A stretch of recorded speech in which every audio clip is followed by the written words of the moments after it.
It's the rush hour, which should mean bumper-to-bumper traffic on some major roads throughout the city, but not here on King Street. In fact, there's more pedestrians than there are drivers, and streetcars are just flying by. And new data says from the King Street pilot project shows that TTC ridership has gone up. The numbers show ridership has increased 35% during the morning rush hour during May and June and 27% during the evening commute.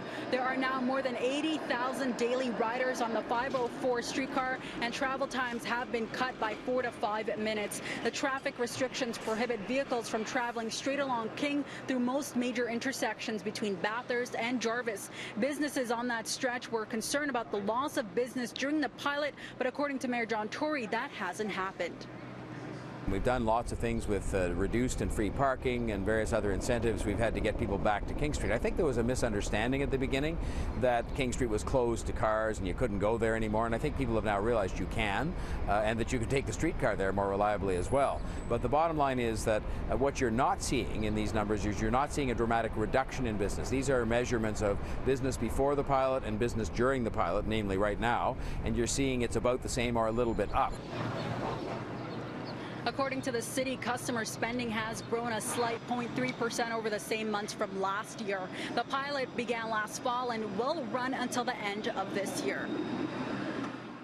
All you have to do is basically look at the difference now between King Street and Queen Street, and it's night and day for sure. And also King Street, I find now has a lot more people on it too. Just in general, it's not congested anymore, which is amazing. There's not as many cars on the road, and it's a much quicker ride for me. There's two sides to every coin. I like it. Less traffic is nice, and I think business can, people will get used to it, and business can pick up too. Is there a downside to the pilot project? I mean, I guess it does basically just move congestion to other places within the core here. I think it's good that they're doing it as a one-year pilot project, because it's not written in stone. You know, they're going to look at it and see how everything works. Longtime critic of the pilot project, Al Carbone, who is also running for a city council seat, tells CityNews his numbers are down.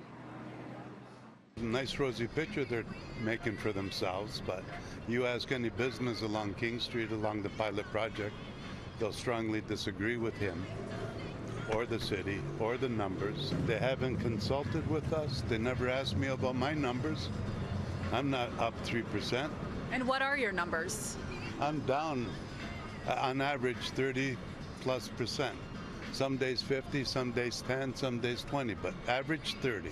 What do you attribute that to? The King Street pilot. The streets are empty.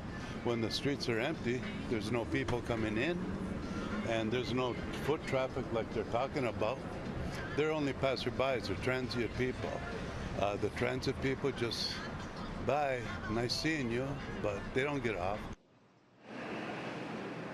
And I also spoke with some other business owners along King Street. There's been a mix of reaction to this data, though some agree with Al Carbone and say that business has been impacted since the pilot project. There are also others who say they don't realize or they don't see a change.